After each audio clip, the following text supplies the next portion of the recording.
Bismillahirrahmanirrahim. Assalamualaikum warahmatullahi wabarakatuh. Perkenalkan, nama saya Samsul Hadi SPD, asli dari Lombok Timur. Sekarang bertugas di SDN 41 Ampenan sebagai guru kelas 6. Itu saja dari saya. Assalamualaikum warahmatullahi wabarakatuh.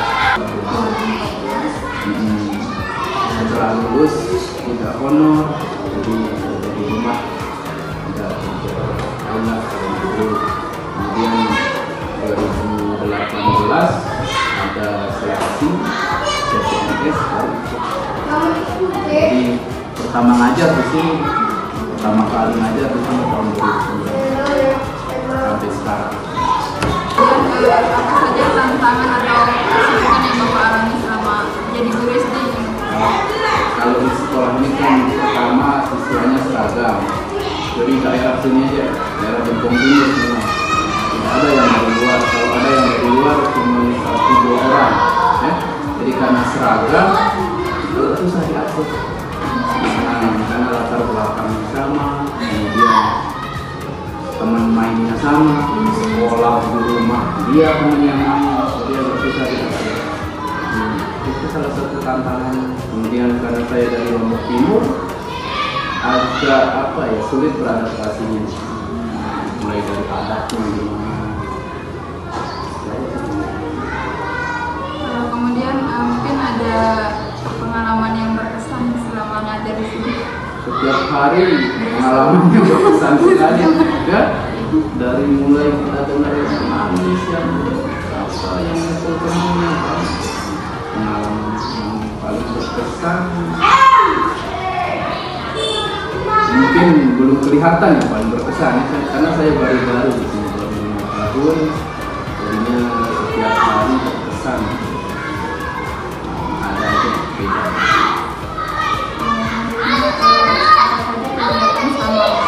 Dari awal masuk langsung ngajar atau ada aspek Seperti biasa. kemudian tentang lingkungan belajarnya di sekolah menurut pendapat Bapak? Lingkungan belajar karena di sini agak pinggiran ya, biarpun kota Mataram tapi rasanya di pinggiran. Paling yang kurang meja bangku. Dan sudah banyak rusak. Kalau masalah media lengkap, sudah dilengkapi. Enggak susah apa-apa. Kurangnya meja bangku. Selanjutnya itu bagaimana perasaan Bapak menjalani profesi sebagai guru gitu? Iya. Pertama-tama masuk sini kan, karena belum pernah honor ini, ya, jadi belum ada pengalaman sama sekali. Ya, jadi deg-degan bisa tidak karena satu orang yang katakan paling sedikit di sini 19 siswanya, paling sedikit di kelas 5 19, yang lain rata-rata di atas 30, 26, 32, bahkan kelas 3 ya sekarang 42. Bayangkan satu orang menghadapi 42, lumayan. Itu namanya depan bisa tidak seperti kita karena masih ingat saya materi aku komunikasi dosen malam ini biasa.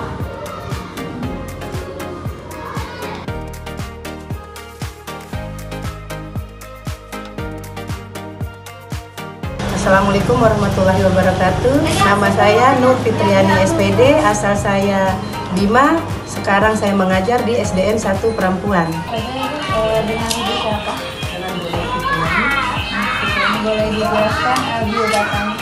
Biodatanya dari studi atau tidak dari studi? Dari studi. Dari studinya. Ya. Saya tamat SMA 2004, kuliah sampai 2008. Kuliah di Mataram, karena yang bisa jadi Unikma ya. Nah, terus setelah lulus saya pulang kerja ke 2010 berjalan sampai 2013, pindah ke Lombok, dipindahkan di SD 1 Perampungan di 2017. Saya ngabdi di sana, saya honor di sana dari 2017 sampai 2020. 2020 honor, diangkat di 2021. tapi penerimaan SK-nya di 2022 ya untuk P3K itu. Sampai sekarang saya di sana sudah berapa ya, sudah 7 tahun di sana sampai saat ini. Dan sekarang saya jadi guru kelas di kelas 2. Nah, di kelas 2. Alasan menjadi seorang guru. Jelasnya saya mencerdaskan anak bangsa ya, mencerdaskan anak bangsa ya, untuk menunjang karir saya, untuk menunjang hidup saya. Itu alasan saya menjadi seorang guru. Apa saja tantangan atau kesulitan dalam menjadi seorang guru? Tantangan dan kesulitan dalam menjadi seorang guru ya, jelasnya pada peserta didik dulu. Pada peserta didik kalau di dalam kelas banyak tantangannya. Nah, contohnya apalagi kita di kelas rendah ya, di kelas rendah itu banyak anak, karakter anak kan berbeda-beda, apalagi dalam kelas itu kelas gemuk. Jadi karakter anak itu ada yang karakternya keras, ada yang karakternya lembut, ada yang karakternya bisa sedang. Jadi di sana itu bagaimana saya itu bisa masuk ke dunia mereka, saya bawa ke dunia saya. Karakter anak itu kan bagaimana caranya saya bisa samakan di sana. Jadi di tantangan itu saya harus bisa memahami karakter anak itu. Tapi memang banyak tantangannya. Tidak bisa seperti membalik beberapa tangan kan. Bagaimana pintarnya kita membawa diri kita untuk masuk ke dunia mereka. Nah, tantangan keduanya dalam studinya mereka kan ada yang belum bisa baca, ada yang sudah bisa baca, ada yang bisa tulis saja tapi nggak bisa baca, ada yang bisa baca tapi tulisnya nggak bisa. Cara penanggapannya tentang materi juga kan berbeda-beda anak-anak itu. Jadi banyak tantangan di dalam kelas itu. Tapi kalau di dalam kelas rendah seperti yang kelas 2, 1, 2, 3 ya, di Kalistung itu banyak tantangannya. Di sana kalau di kelas rendah khusus SD ya, khusus SD. Kemudian bagaimana lingkungan belajar di SD Satu Kampung? Lingkungan belajarnya cukup bagus sih, cukup bagus karena memang anaknya gampang kita kendalikan. Sedikit aja sih kesulitannya karena pengaruh lingkungan di luar. Jadi lingkungannya kan masih di luar kota ya, di luar kota. Mereka masih terpengaruh dengan lingkungan yang ada di sekitar. Cuman bagaimana caranya kita bisa mengendalikan anak? Kembali lagi kepada kita guru, itu PR kita sebagai guru. PR kita sebagai guru, bagaimana caranya kita membawa anak itu lebih baik lagi di sana. Kemudian bagaimana perasaan Anda selama mendalami profesi sebagai guru? Perasaannya nano-nano ya. Jelas perasaan itu nano-nano. Ada senang, ada sedih, ada bercampur aduk kalau mengenai perasaan. Tapi atau profesional lagi, kita harus mencintai profesi itu. Jadi kita bawa ke arah yang lebih baik saja. Kemudian ada pengalaman berkesan selama jadi guru. Ya. Kesannya ada yang kesannya negatif, ada kesannya kesan negatif ya. Kesan negatif itu terutama itu cara kerja. Namanya kita pro dan kontra pasti ada dalam sebuah lembaga ya. Dalam sebuah lembaga itu pasti ada pro dan kontra. Jadi banyak versi di sana. Misalnya kita berbuat baik nih, ada versi yang lain itu yang menuding kita itu belum sempurna bagi mereka. Itu negatifnya. Kalau nilai positifnya perbuatan ya, dari perbuatan pribadi saya misalnya nih, perbuatan pribadi saya bisa saya mengendalikan sekolah, bisa saya membuat peraturan untuk sekolah itu menjadi lebih baik, itu kesan terbaik betul buat saya. Contohnya sekolah itu kan tidak pernah menerapkan peraturan untuk berpakaian. Kalau saya enggak, kalau saya memang orangnya stylish kan, jadi jilbab itu harusnya rata putih misalnya. Jadi saya terapkan peraturan itu, kepuasan saya bisa saya menerapkan peraturan itu, mereka nurut, mereka manut. Jadi rekan sejawat saya itu mengikuti apa yang menjadi peraturan saya, karena memang itu nilai positifnya. Kemudian pertanyaan terakhir, apa harapan itu terhadap perbaikan pendidikan selanjutnya? Kedepannya untuk peserta didik ya, harapannya lebih baik lagi peserta didik, lebih bernalar kritis. Sekarang kan kurikulum merdeka itu anak-anak kan kita kasih masalah harapan saya anak-anak bisa menyelesaikan masalah itu lebih baik lagi, lebih maju lagi lah untuk sampai saya. Bagaimana perjuangan Anda setelah lulus hingga mendapatkan pekerjaan ini? Perjuangannya sangat berat ya, sangat berat sekali perjuangan saya. Dari saya lulus kuliah itu honor dulu. Honor itu gaji itu tidak seberapa ya, untuk bensin aja tidak cukup, untuk bensin aja. Saya dari Bima ngabdi, tinggal di sini nih, lulus di Mataram, saya harus ngabdi ke Bima jauh dengan keluarga, jauh dengan anak, jauh dengan suami, dengan gaji yang tidak memadai. Balik lagi saya ke Lombok, itu saya harus honor lagi di suatu tempat yang asing bagi saya ya, mulai honor, ketemu dengan orang baru yang banyak versi, yang di sana ada yang menggunjing saya, ada yang mensupport saya, banyak sekali. Nah dari situ mungkinnya saya termotivasi untuk melengkapi apa sih keburukan saya itu, apa sih nilai negatif di diri saya. Banyak sekali tantangannya kalau saya sampai saat ini saya menjadi seorang ASN.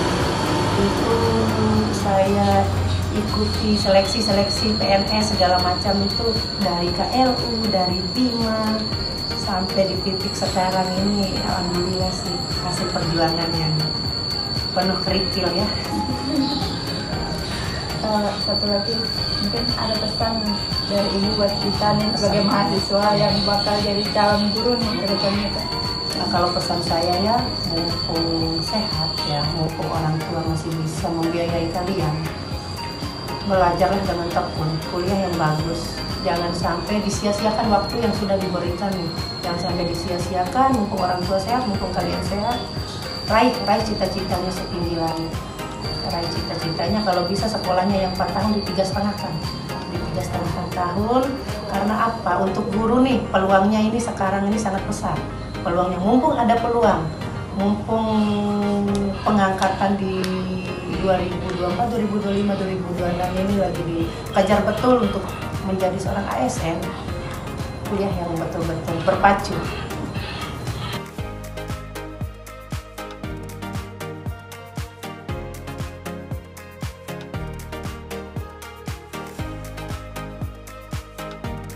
Assalamualaikum warahmatullahi wabarakatuh. Nama saya Mas Nun. Alamat perempuan, tanggal lahir 01/12/1989. Mengajar di sekolah SD 1 Karangmongkot kelas 3 SD. Sekian, assalamualaikum warahmatullahi wabarakatuh. Sebelumnya atas nama siapa Pak? Mas Nun. Ya. Dapat tanggal lahir Bapak di mana? Di sini di perempuan. Tanggal 2 Februari 1989. Terus asalnya dari mana Pak? Asal dari, ini dulu kan di Pemekaran ya, sebenarnya Perambat, sekarang dari desa Karangmongkot.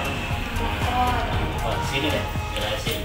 Riwayat pendidikan Bapak dari mulai SD 5 perempuan, terus MTS Al-Muslimun Guru RW ya, terus MA Al-Muslimun RW, terus kuliah di YN WIN sekarang, jadi WIN sekarang ya, masih WIN sekarang. Terus itu apa alasan Bapak mengambil profesi keguruan? Oh iya, jadi guru ya? Iya. Asal mula dulu waktu kuliah sebenarnya nggak pengen jadi guru SD. Tapi kenapa ya? Tiba-tiba saja pas di tes itu lulus di SD, jadinya jadi guru SD. Tapi pingin aja sih sebenarnya. Enak jadi guru SD itu. Ini pengen SD semua kan? Jadi guru SD. Jadi kalau jadi guru SD itu bisa kita seolah-olah kita belajar menjadi orang tua dari sini. Enak. Jelas intinya kalau jadi guru SD itu bisa kita segala sesuatu yang kita alami bisa kita pelajari dari anak SD ini. Mungkin bisa diceritakan pengalaman dari lulus kuliah, Iya. ngajar di mana di sini?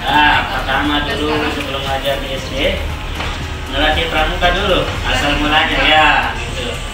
Kita Kita dulu melatih asal mula kita masuk SD itu di diemin di sini terus jadi guru Di SD. ya di Oh, berarti pas selesai kuliah langsung di SD. ya gitu. Tapi jadi Oh, pelatih pramuka dulu. pramuka. Iya, pelatih pramuka dulu. Dan asal kita kebanyakan guru sekarang itu asalnya dari pramuka dulu. Kebanyakan sih, tak semua sih. Tapi kebanyakan saya lihat teman-teman itu melatih dulu di SD, diminati sama kepala sekolahnya masuk. Karena di universitas pasti ada apa namanya rancangannya kan? Iya. Rencana kayak di sana kalau di Walid di Mataram. Dari sana dulu kita pramuka di akhirnya kita diturunkan masing-masing sekolah nantinya gini. Itu asal mulanya sih. Kesan apa saja yang Bapak alami selama ngajar di sini? Banyak yang kita bisa apa namanya bisa saya alami di sini. Saya yang paling terbaik adalah saya bilang di awal enak kalau kita ketemu sama anak-anak itu enak kita. Apapun yang terjadi di rumah, masalah pun yang terjadi di rumah, kalau kita sudah nyampe di sini beban itu hilang. Ketemu sama anak-anak. Jadi apa tantangan Bapak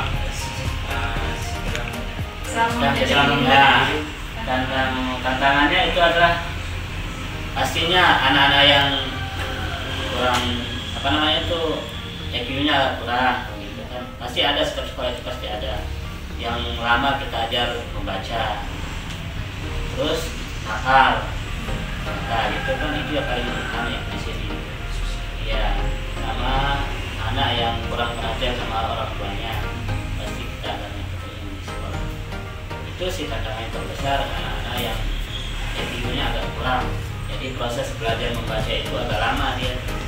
Jadi kita bedakan di sini itu kita bedakan yang mana EQ-nya agak rendah, kita bedakan di sini supaya nanti kita apa namanya kita aja fokus dulu itu yang kalau lama membacanya itu kita fokuskan ke sana dulu baru kita. Tapi tetap kan anak sekarang kan tidak boleh naik kelas kan, wajib naik kelas gimana pun bodohnya sekarang wajib naik kelas ya. Makanya kita harus membagi mana yang kita agak kurang kita harus ajar seperti itu. Bagaimana lingkungan sekolah ini mendukung nggak Pak untuk pembelajaran? Iya, ini kan mendukung sih.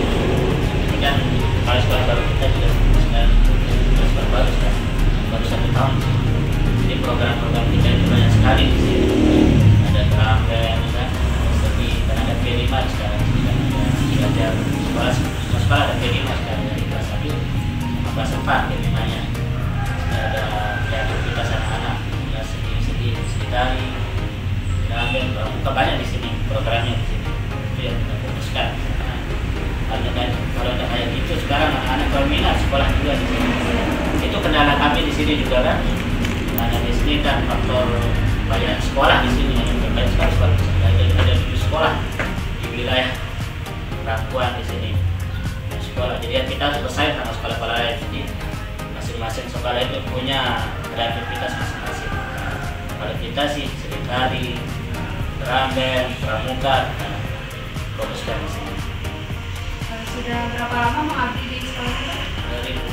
2018 sampai sekarang baru-baru sih saya. Pertanyaan Masih iya saya pertanyaan terakhir Pak, apa harapan Bapak untuk kemajuan sekolah ini Pak? harapan saya sih yang awalnya kita kan kemarin awalnya dapat 10 sekolah.